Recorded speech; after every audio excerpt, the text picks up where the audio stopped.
pues buenas tardes y vamos a comenzar con la conversación de hoy que excepcionalmente la desarrollamos el lunes en vez del martes porque es el día en el que don Ignacio Yepes, que nos acompaña hoy y al que le agradecemos su presencia aquí, podía impartir su conferencia o la conversación de este día. Estamos en este ciclo que en esta segunda parte de las conversaciones de este curso, lo estamos dedicando a la esperanza y me parece que resulta claro que en la altura del desarrollo y de la evolución cultural en la que nos encontramos nos damos cuenta que las fuentes del pensamiento y de la reflexión no es solo el ensayo, no es solo la tradición filosófica, no son solo las humanidades, sino que una fuente muy importante de reflexión y de pensamiento lo son las artes, lo es la estética en sus diversas variantes.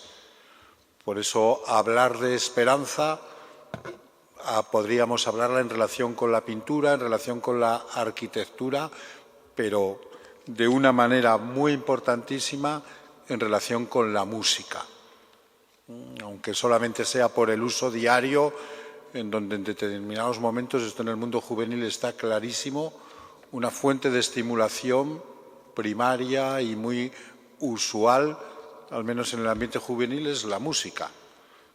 Los jóvenes parece, ¿no?, que no saben estimularse si no es con música, por eso estudian con los cascos puestos, como a veces los vemos en las bibliotecas de la universidad.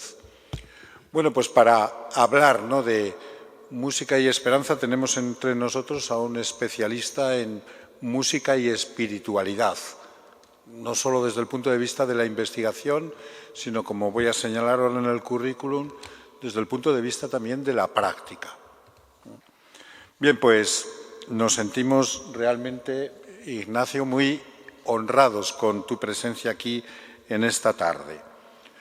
Ignacio Yepes Zdulakowski es director de orquesta, es flautista y compositor y es doctor en Ciencias de la Educación por la UNED.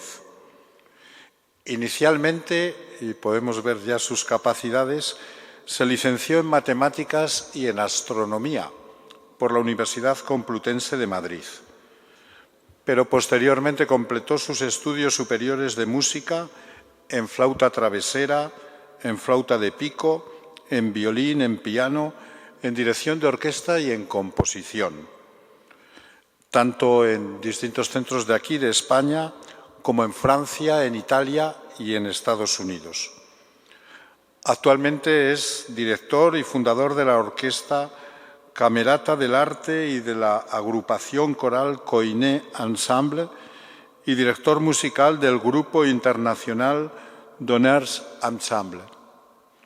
Ha dirigido las principales orquestas de España y ha sido director invitado habitual al frente de numerosas orquestas extranjeras. Es profesor de flauta, orquesta y música de cámara en el Conservatorio de Cuenca y también imparte docencia en la Universidad Villanueva, en Madrid, en los grados de Educación y en las asignaturas de Didáctica Musical y Expresión Musical. Ha sido director artístico de la semana de música religiosa más importante que hay en nuestro país, que es la que se desarrolla en Cuenca, y ha sido director de las Veladas de Arte Sacro de Guadalajara. Ha dirigido la orquesta y el coro en los actos de la última visita de San Juan Pablo II a España en el 2003, habiendo compuesto el himno que se cantó en aquellas jornadas, Seréis mis testigos. Ha compuesto, además, muchas obras, entre ellas 2 misas, la Misa de la Luz, la Misa de la Cruz, para coro y orquesta, y muchas de estas composiciones fueron por encargo de la Delegación de la Juventud del Arzobispado de Madrid con motivo de la Misión Joven. Y en este proyecto, como digo, es autor de una docena de composiciones. Ha recibido el Premio Bravo de Música de la Conferencia Episcopal Española. Y su música, como se dice en una entrevista, no habla de otra, habla de otra cosa, de algo que está más allá de la vista, más allá del oído y más allá de lo sensible.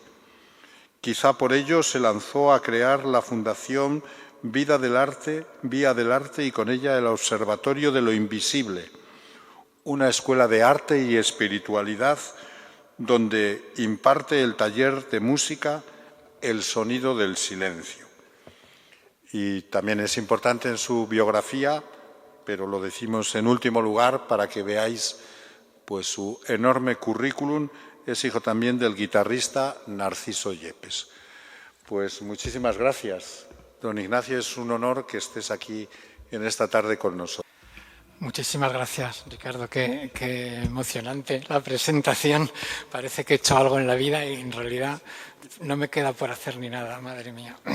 Es un placer inmenso estar aquí. Gracias por invitarme.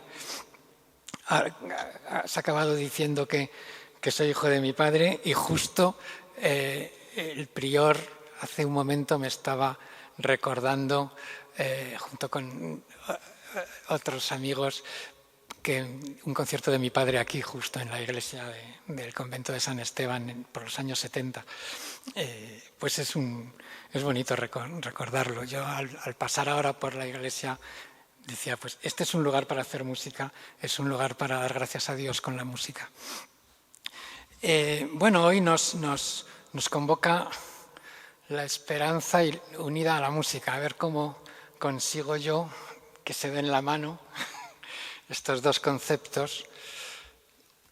Bueno, igual no es tan difícil, empezando porque la esperanza es algo abstracto y la música también, y entonces ya tienen eso en común. La esperanza es de algún modo la búsqueda de un espacio en el que sabes que es posible estar bien, y la música también. La esperanza es una confianza en lo que va a suceder y que va a ser bueno, y la música también.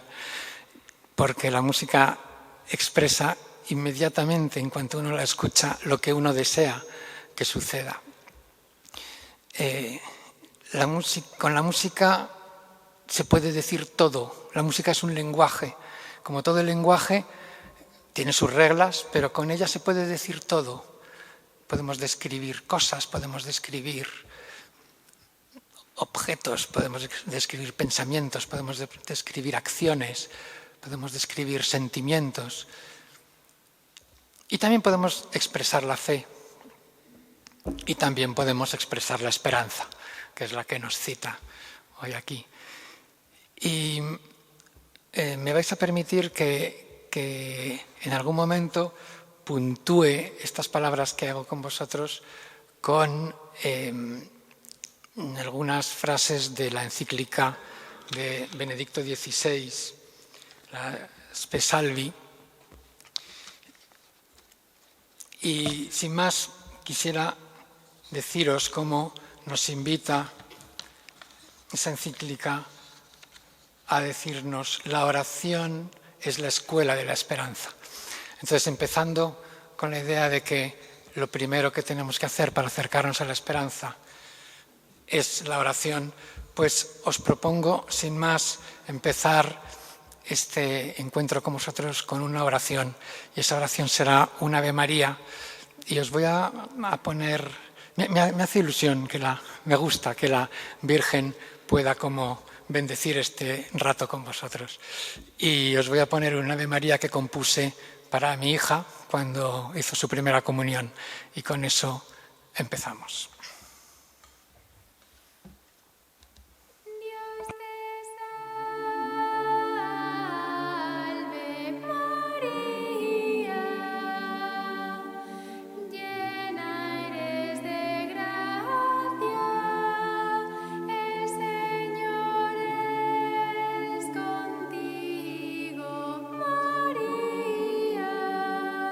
Bendita tú entre las mujeres.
como decíamos, la esperanza surge cuando se ve que es alcanzable un deseo.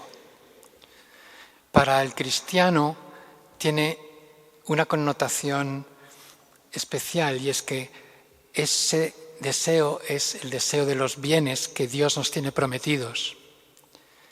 ¿Y cuáles son esos bienes? Pues son muchos y maravillosos, pues el perdón, el amor, la vida, la confianza, la creación, tantas cosas. Entonces, música que nos describa la esperanza es música que a través de ella podamos llegar a sentir esos bienes que Dios nos tiene prometidos. Voy a empezar por mostrar uno de esos elementos que para mí es bellísimo, que es el perdón de Dios. Cómo suena en la música, cómo yo lo oigo que suena en la música. Os voy a poner el ejemplo del Miserere de Allegri. Es un miserere, estamos pidiendo misericordia a Dios. Vais a oír, hay un momento de polifonía, luego hay una parte de gregoriano, luego vuelve la polifonía en esa súplica, y ahí escucharéis la voz de un niño que asciende hasta lo más agudo posible, llega hasta una nota muy, muy, muy, muy aguda, y desde arriba luego va descendiendo en una escala lenta. Yo en ese momento estoy viendo el perdón de Dios que baja desde lo alto. Es como un rayo que entra por una vidriera y que nos ilumina, nos prende.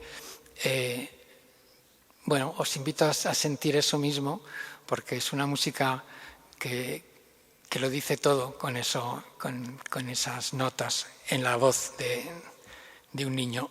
No lo pongo entero, pero por lo menos un pequeño fragmento que podamos escuchar. Allegri escribe este miserere y en aquel momento se prohíbe que salga de la Capilla Sixtina, que es el único lugar donde eso se podía interpretar. Pero hubo un niño que llegó ahí, lo escuchó, tomó nota y escribió la partitura simplemente por lo que recordaba en su cabeza. Ese niño era Mozart, de niño, que viajó con su padre a Roma y escuchó ese miserere. Y gracias a eso tenemos ese miserere ahora en la partitura y no está cogiendo polvo en los archivos del Vaticano. Pero bueno, probablemente se habría sacado más tarde, ¿no? Pero era como una norma que esa música no podía salir de ahí, pero gracias a Dios pues se ha hecho universal y es una súplica de misericordia bellísima.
Perdón por cortar la música, nos estaríamos horas, no puedo ponerla entera, que dura 15 minutos.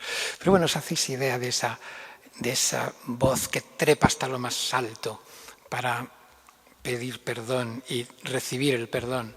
Eso es un auténtico signo de esperanza el que la música ascienda tan arriba. Es una bonita imagen para ver que para conseguir algo no es esperando aquí abajo que baje Dios a perdonarnos, sino que nosotros hacemos ese movimiento. Hay un ejemplo también muy atractivo, muy semejante, que es Zoltán Kodály, cuando escribe la Missa Brevis. Lo está haciendo en plena guerra y están refugiados en los sótanos, en los sótanos de la ópera de Budapest, como si fueran las catacumbas, están ahí refugiados, y él escribe esta misa en ese contexto. Y entonces el Kyrie que escribe, podéis ver como también, en vez de ser un Kyrie que se queda, como deciros, pequeño o simplemente encogido, esperando como el perdón, Señor ten piedad, es activo, es un Kyrie, sobre todo el Criste, que las sopranos suben hasta lo más agudo también. Entonces es muy original, porque muchas veces sentimos como, para decir Señor ten piedad, Cristo ten piedad, es como que nos agachamos para hacer esa oración. Y en este caso Kodály, al contrario, asciende hasta lo más alto para conectar con ese hilo de conexión, ¿no? con lo más alto. Escuchamos un momentito el Kyrie de la Missa Brevis de Kodály.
No sé si se oye suficientemente bien. He estado aquí con Rodrigo intentando poner al máximo el volumen, pero la tecnología no siempre se puede hacer todo lo que uno quiere, porque se necesita oír la música sacra que te envuelva, que puedas estar dentro de una bóveda de sonido. Como decía al principio, escribe Benedicto XVI, un lugar primero y esencial de aprendizaje de la esperanza es la oración. Cuando ya nadie me escucha, Dios todavía me escucha. Por Por eso os voy a poner ahora un ejemplo que a mí me fascina, y es 40.000 jóvenes cantando juntos pidiendo que Dios les escuche. Es en uno de los encuentros de Taizé, en este caso en París. Lo que vais a oír está sonando en la Catedral de París. Es un Oh Lord, hear my prayer, Señor, escucha mi oración. Cuando te llame, respóndeme. Y esto lo cantan todos los jóvenes de aquel encuentro. Yo estaba ahí. La flauta, si oís una flauta, ese soy yo. Y es una música de Jacques Berthier, que compuso siempre para el monasterio de Taizé, por encargo del hermano Roberto del monasterio de ecuménico de Taizé, y en este momento en un encuentro de miles de jóvenes de todo el mundo, pues todas las voces al unísono cantando: oh Señor, escucha mi oración.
Es que la forma musical crea aquí el compositor, que es Jacques Berthier, es un ostinato, es decir, se va repitiendo una misma frase, en este caso pues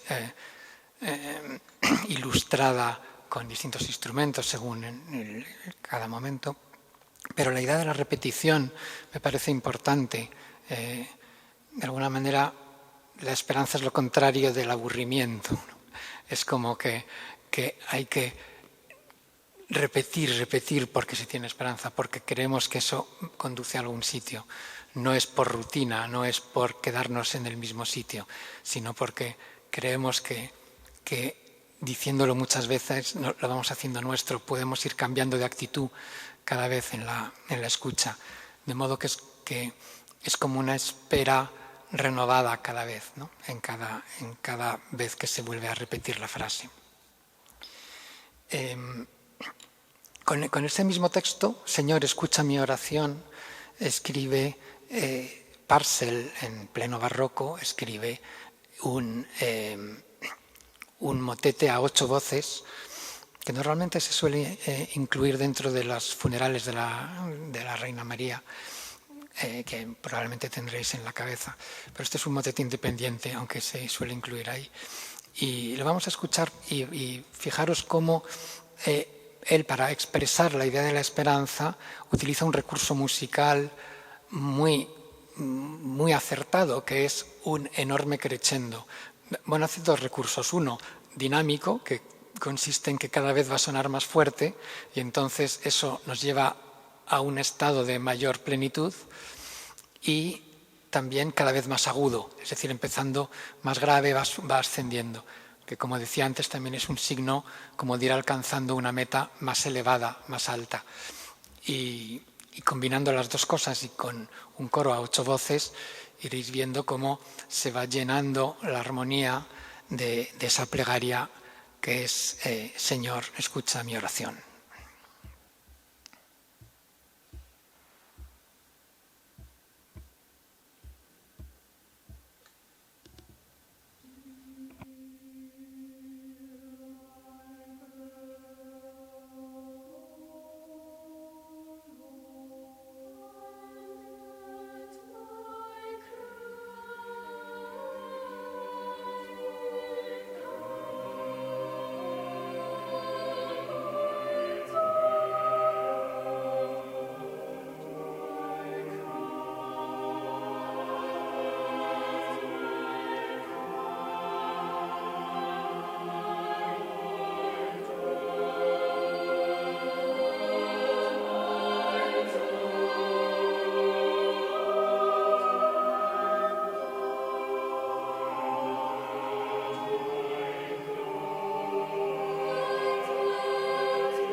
Es bonito como después de todo el crescendo, lo último se relaja la dinámica y se posa en un acorde ya estable.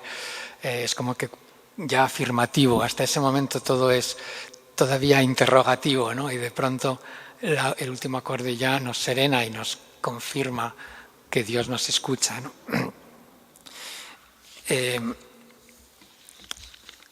Vuelvo a recurrir a la encíclica Spes Salvi. El título es Spes Salvi Facti Sumus, en esperanza fuimos salvados.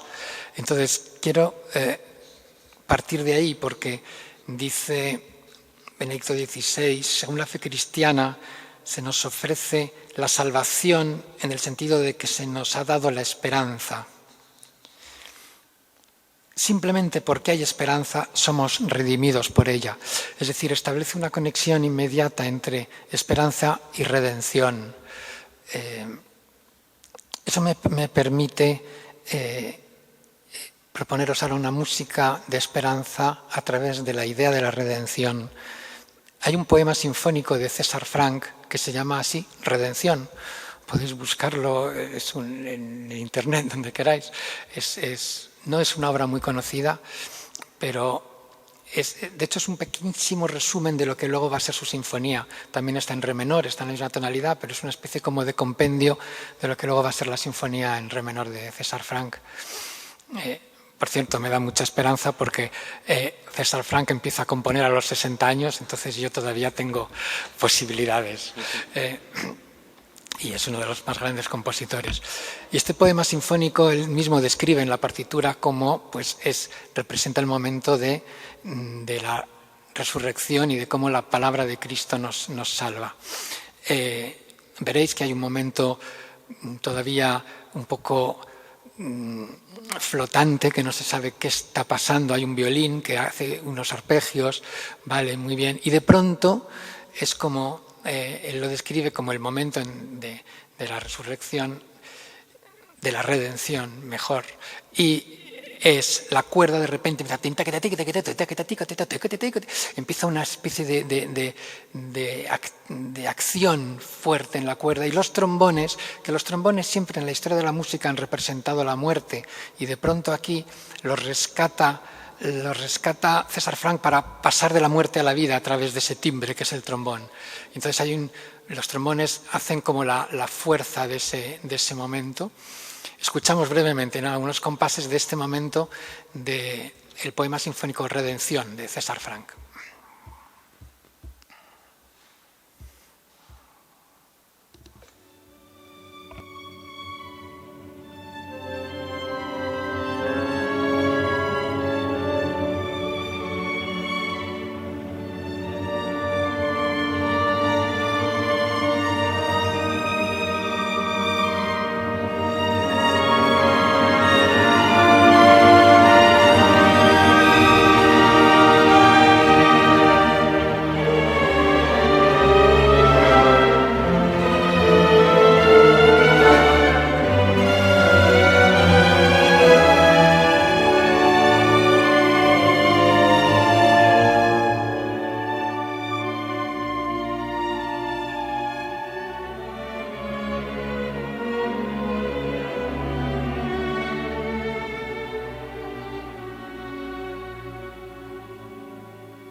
etcétera. Perdón, que siempre tengo que ir cortando las músicas.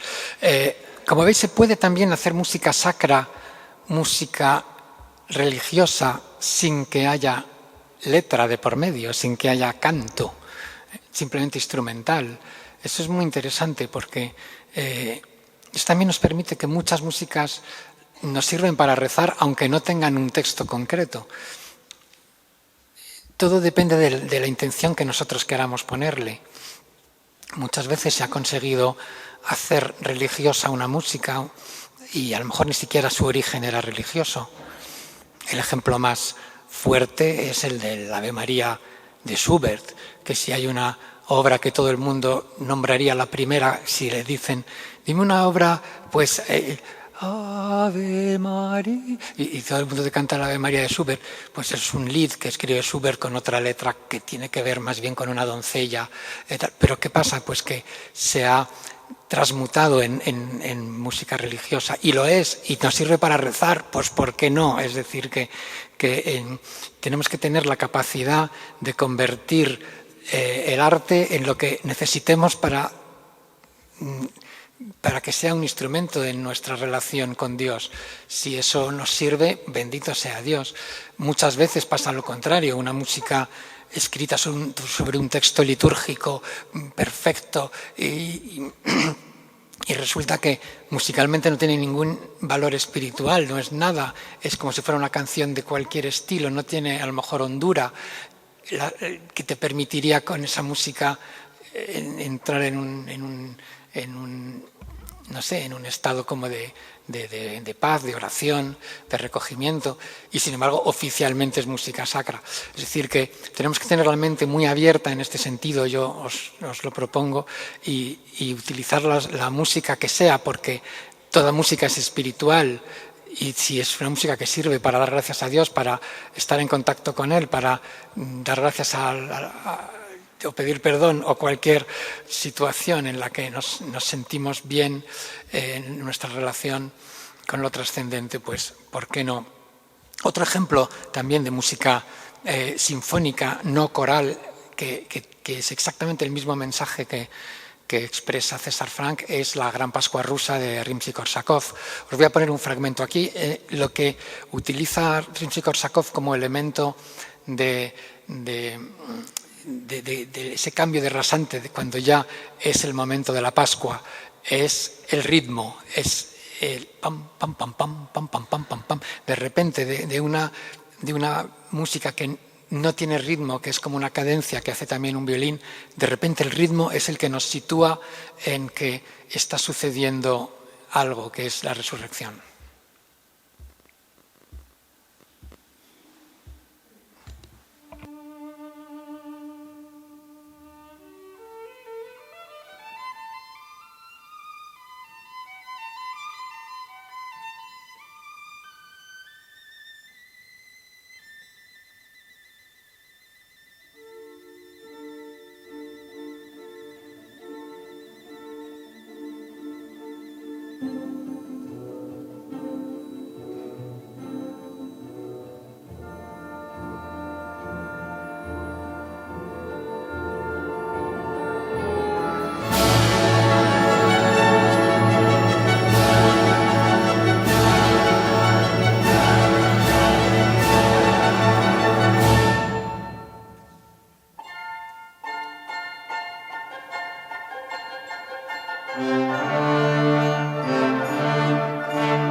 veis aquí otro ejemplo de música sinfónica. Tenéis que escuchar la obra entera, os estoy poniendo 1 minuto, pero son obras que apetece. Esta Semana Santa, pues cuando sea Pascua, se pone uno la Gran Pascua rusa y se la escucha, porque de nuevo aquí veis que los trombones vuelven a ser rescatados como instrumentos de la muerte, como podéis ver, por ejemplo, en el Requiem de Mozart, el tuba mirum, que es un trombón el que representa ahí la muerte. Perdón. Y se convierten en instrumentos para expresar la luz, para expresar la resurrección. Hay muchos compositores que han tenido la idea, feliz idea, de transmitirnos de una manera subliminal pensamientos de este tipo que muestran el sentido de la victoria de la vida sobre la muerte. Esto se ve en muchos pasajes. Por ejemplo, el Stabat Mater de Pergolesi. Es una obra que yo me había dirigido muchas veces y un buen día, de repente, descubro que, bueno, ya sabéis, el himno del Stabat Mater son como 2 partes. Una es la que describe la Virgen junto a la cruz, que llora el Hijo que muere en la cruz. Y hay una segunda parte que nos implica a nosotros, que es hazme sentir tu dolor, hazme estar contigo. Es decir, que hay una segunda parte del Stabat Mater que es donde nosotros ya estamos involucrados, ¿no? Un poco lo mismo que en el Ave María, ¿no? Que la primera parte es el saludo del ángel y luego ya somos todos nosotros. Santa María, Madre de Dios, ruega por nosotros, ¿no? Tiene un poco esa misma idea de... Y entonces, si analizas musicalmente, te das cuenta que se van sucediendo las mismas tonalidades, las mismas formas musicales en los dos grandes fragmentos y se pueden sobreponer unas sobre otras. Entonces es interesante ver dónde está coincidiendo cada cosa. Y eso yo lo había hecho muchas veces en concierto y nunca me había parado a analizarlo de verdad hasta que un día como que me salta a la cara esa realidad. Y entonces descubro que el pasaje en el que Pergolesi dice la muerte de Cristo, Dum me misit spiritum, en el momento en que Cristo entrega su espíritu, ese momento son las mismas notas, la misma melodía que luego en el último movimiento cuando dice seremos salvados en el paraíso, alcanzaremos la gloria del paraíso. Entonces, ¿qué está pasando ahí? ¿Por qué Pergolesi nos está poniendo la misma música para decir Cristo muere y para decir nosotros somos salvados? Pues porque ahí hay un mensaje maravilloso, que es que la muerte de Cristo es nuestra salvación, es nuestra redención. Eso no hace falta explicarlo, ya se oye, y a lo mejor no nos damos cuenta, pero Él va compuesto, ¿no? De alguna manera, pues, me parece sabio el tener esas herramientas, y la música lo permite, porque es un lenguaje transparente si uno quiere. Por ejemplo, hay una obra que conocéis todos, que es el Ave Verum de Mozart. En el Ave Verum hay un momento que las sopranos suben a un re agudo, in crucem, y suben ahí y está hablando de la cruz, de la muerte de Cristo en la cruz. Y luego cuando vuelven a subir a ese mismo re, las sopranos al final del Ave Verum, está diciendo que seremos examinados en el juicio, seremos salvados. Entonces, ¿qué pasa? Que Mozart está utilizando la misma idea musical para decir la muerte de Cristo y nuestra salvación. De nuevo coincide, es bastante impresionante, porque cuando uno lo está interpretando y haces esa subida a las sopranos en ese primer momento, sabes que esa muerte de la cruz tiene ese otro significado que luego cantamos también. No os pongo estos ejemplos, ya los buscáis vosotros para no entretenernos ahora. Pero, o por ejemplo la Sinfonía Heroica de Beethoven, a mí me gusta mucho porque es una sinfonía, bueno, pues nadie le suele poner una connotación espiritual en sí misma, ¿no? O por lo menos religiosa, pero La sinfonía heroica es la sinfonía de la marcha fúnebre, del segundo movimiento es la marcha fúnebre, es la muerte, está describiendo la muerte. Y en el último movimiento Beethoven describe la vida, además lo explica él en sus notas, y tiene ahí un poco andante, un momento que tiene exactamente la misma instrumentación, las mismas notas bases que forman la melodía, la misma distribución orquestal, la misma dinámica, el mismo ritmo que está utilizando en la marcha fúnebre. Y entonces nos está diciendo Beethoven, si yo aquí describo la vida con los elementos de la muerte, quiere decir que de la muerte sale la vida, es decir, es esperanza, no es lo contrario, es que de los elementos de la muerte sale la vida. Beethoven ha sido un recurrente de estos elementos. Si sois amantes de las sinfonías de Beethoven, tendréis en el oído el allegretto, el segundo tiempo de la séptima sinfonía, con un ritmo constante al principio, que es chan, chan, chan, chan, chan, chan, chan, chan, chan, chan, chan, chan, chan, chan, chan, chan, chan, etcétera, ¿no? Y es pam, pam, pam, pam, pam. Y si uno analiza la métrica de los uno analiza los ritmos internos esos que están basados en las métricas de los versos griegos de una larga y dos breves o dos largas, una larga y dos breves es acción, es hacia la vida, es hacia el futuro, y dos largas es la muerte, es la quietud.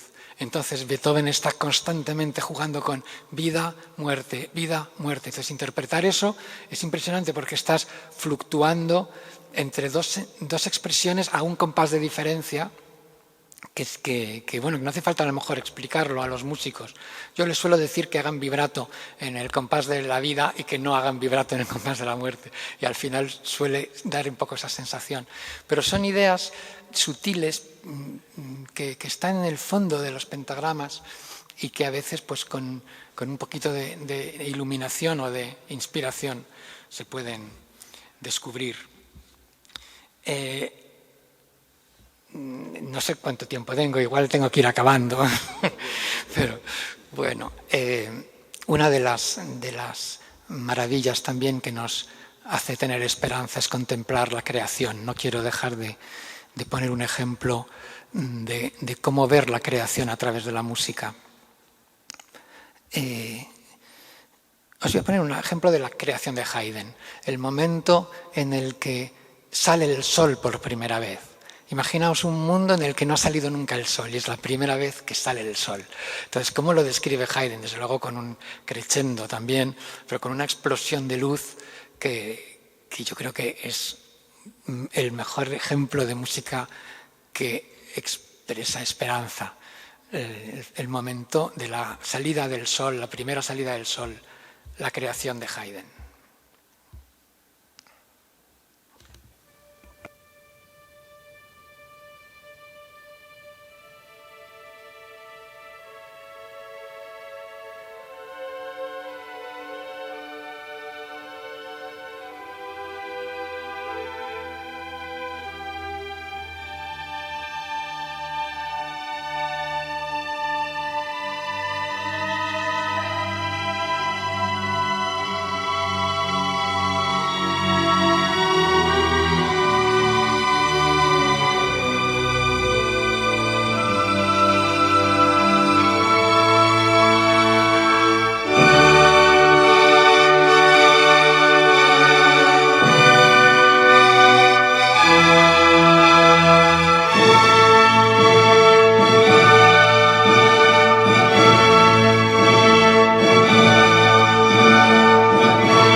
Le corto la cabeza al pobre barítono, pero este es el momento justo, luego ya entra el solista.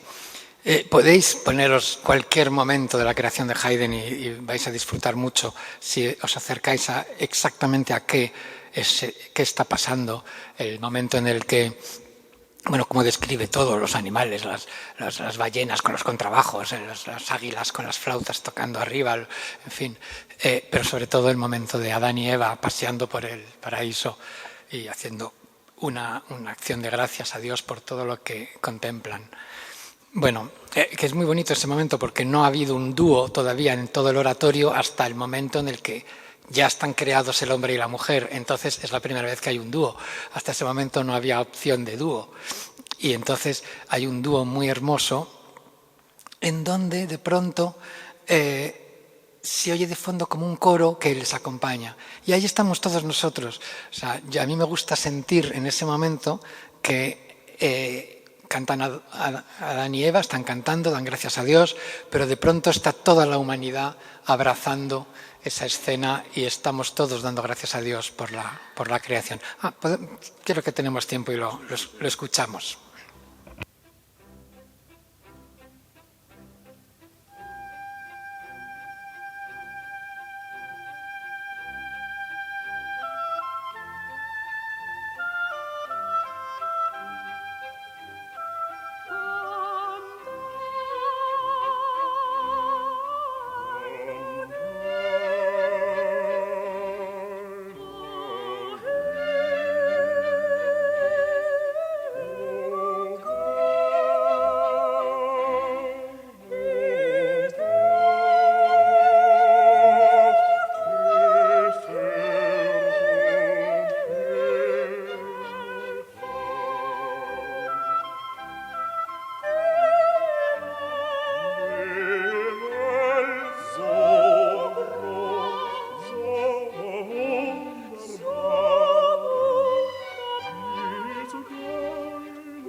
Otro ejemplo que quiero poneros es de esto mismo, de la contemplación como vehículo para la esperanza. Es en el oratorio El Elías de Mendelssohn. Es el momento en el que reza el Salmo levanto los ojos a los montes, ¿de dónde me vendrá el auxilio? El auxilio me viene del Señor, que hizo el cielo y la tierra. Y cuando Mendelssohn elige cómo componer este fragmento, fijaos que tiene una paleta a su disposición de una orquesta sinfónica gigantesca, grandísimo coro. Es increíble los recursos que tiene a mano. Y sin embargo, ese pasaje lo decide componer para 3 niños, 3 voces de niños, nada más. Yo creo que es genial cómo se puede manifestar la esperanza de esa manera, porque qué mayor esperanza que la de un niño, que es el futuro, ¿no? Y esa limpieza, esa sencillez, esa inocencia, cantando el auxilio me viene del Señor, creo que es de los momentos más sublimes de la historia de la música. Escuchamos.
Y ya para terminar, voy a volver a citar a Benedicto XVI en su encíclica, cuando dice: Jesús quiere que sus discípulos lleven la esperanza a todos los rincones del mundo. Las bienaventuranzas no son otra cosa que la esperanza abriendo todas las situaciones aparentemente cerradas y bloqueadas a Dios. Las bienaventuranzas son la forma que la vida toma cuando se espera a Dios en todo momento, porque toda circunstancia se sitúa entonces en el camino de Dios y sea cual sea su dureza se vuelve prometedora. Y luego habla de la parte, cuando dice bienaventurados los pobres porque de ellos es el reino de los cielos, ese porque, esa última parte, el motivo de la bienaventuranza, dice, es la mejor parte, ya que es la promesa que nos hace Jesús ante nuestra pobre situación. Es una llamada a que tengamos esperanza. Es lo que nos asegura Cristo si le seguimos. Pues quiero terminar escuchando unas bienaventuranzas que compuse yo para mi padre cuando cumplió 50 años y a capella. Simplemente son muy sencillas, son 4 acordes, pero con eso terminamos.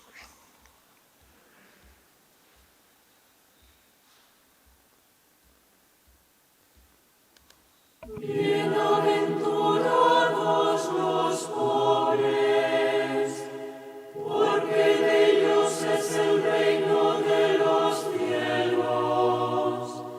Bienaventurados los mansos, porque heredarán la tierra.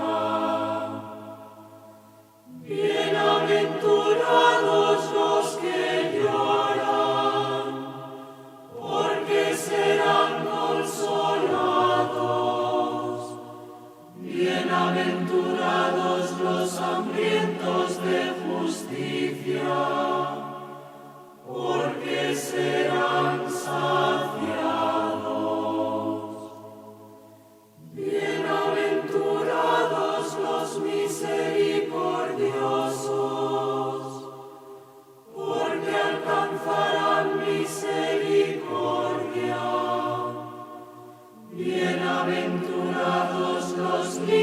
perseguidos de corazón, porque verán a Dios. Bienaventurados los que buscan la paz, porque serán llamados hijos de Dios. Bienaventurados los perseguidos por causa de la justicia, porque de ellos es el reino de los cielos. Bienaventurados cuando os injurien por mi causa y os persigan y digan mal contra vosotros. Alegraos y regocijaos en la tierra, vuestra recompensa será grande en el cielo.